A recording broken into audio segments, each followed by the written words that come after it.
ప్రముఖ గాయని మంగ్లీ వ్యాఖ్యలు ప్రస్తుతం చర్చానీయాంశంగా మారాయి. మీడియాపై ఆమె చేసిన వ్యాఖ్యలు సోషల్ మీడియాలో వైరల్ అవుతున్నాయి.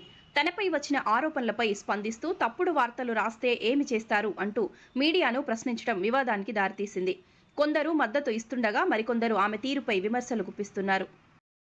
అండి మీరు కావాలంటే అందరు రండి, మీడియా వాళ్ళందరూ రండి, మా ఇంటికి రండి. మీరు గతంలో క్లారిటీ ఇచ్చారు, కోకాపేటలో స్కూలు, హాస్పిటల్, పబ్బు కోసం పెట్టుబడి. ఆ కోకాపేటలో స్కూలు, పబ్బు అవన్నీ యాడున్నాయో తెలీదు. ఆ బిజినెస్ మైండే ఉంటే ఎప్పుడో పెట్టేసుకునేదాన్ని. నీ పాటల ప్రపంచంలోనే ఎందుకు బతికేదాన్ని? నాకు పాటలు పాడడం, పాటల ప్రపంచం తప్ప ఏమీ తెలియదండి.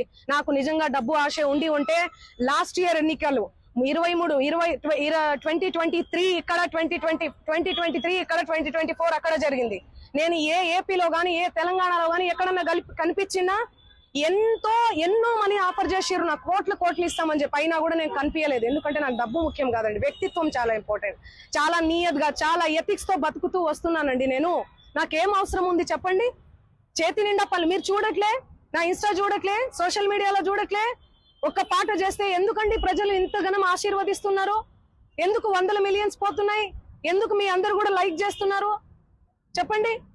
నాకేం అవసరం ఉందండి? వీడియో ఉంది, నా వీడియో ఏడుంది?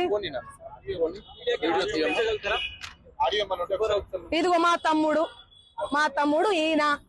ఆ ఫోటోలో, ఆ కట్టల ఎంచే ఫోటోలో ఎవరున్నారండి? వీడియోలో కట్టలు పైసలు ఎంచే వీడియోలో ఎవరున్నారు? ఈ ముఖం ఉందా? సంబంధం లేని విషయం, మాకు సంబంధం లేని విషయం తెచ్చి మా మీద ఎందుకు రుద్దుతున్నారు అనేది నాకు అర్థం కావట్లేదు.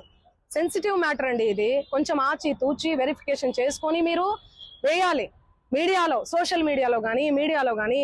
దయచేసి చెప్తున్నా, నేను మళ్ళీ చెప్తున్నా, తనది గిన నాది గిన ఇందులో ఇన్వాల్వ్మెంట్ ఉంది అంటే మీరు ఎక్కడికన్నా రమ్మని చెప్పండి, నేను సిద్ధం. మీడియా మిత్రులందరికీ కూడా చెప్తున్నా, నాది ఇన్వాల్వ్మెంట్ లేదు ఈ కేసులో అని అంటే గిన మీరు ఆ సుబ్బు అనే అడ్వకేట్ ని మీరు ఏం చేస్తారనేది నాకు మాట ఇవ్వాలి. సిద్ధమా? దానికి చెప్పండి, సిద్ధమా? చెప్పండి. మీరు ఇంతగనం నన్ను క్షోభ పెట్టాడు కదా, ఇంతగనం నన్ను హరాస్ చేస్తున్నారు కదా, ఎక్కడ చూడు మంగ్లీ. మంచి విషయాలు ఎక్కడా స్క్రోల్ చేయరు. ఈ విషయాలు, ఈ నెగటివిటీని ఎందుకు ఇంత సెన్సేషనల్? మీరు మీడియాను అస్సలు తప్పు పట్టలే నేను. మీడియా అదే చెప్తున్నా, నేను ఏమని చెప్పా? మీడియా ఫ్యామిలీ నుంచి వచ్చా అని చెప్పానా? అదే చెప్తున్నా నేను. మీ పేరేం పేరు? సాగర్ గారు. నేను అదే చెప్తున్నా, మీడియా ఫ్యామిలీ నుంచి వచ్చాను సాగర్ గారు.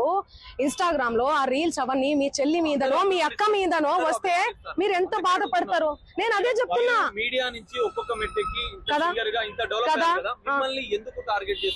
అది మీరు చెప్పాలి. మీరు ఏమనుకుంటున్నారు దానికి సంబంధం? నాకు తెలియదు అది. ఎందుకంటే నేను మీడియాలో వచ్చి ఇంటర్వ్యూలు ఇస్తలేనను, మరి ఏమో నాకే తెలియదు. ఎందుకంటే నా పని చెప్తుంది, నేను పని చేసుకుంటూ వెళ్తున్నా, నేను పాటలు చేసుకుంటా. ఆయన అదే చెప్తున్నాను కదండి, బిగ్ బాస్ కోసం, ఫేమస్ కోసం అని చెప్తున్నాం కదా. ఆయన కేవలం ఫేమస్ అవ్వాలి, ఫేమస్ అయ్యే దానికోసమే ఇదంతా చేస్తున్నాడు. ఆయన మాటలు మీరు చూడండి. నెక్స్ట్ ఇయర్ బిగ్ బాస్ వస్తే నేను వెళ్తాను. శ్రీముఖి అంటే నాకు క్రష్.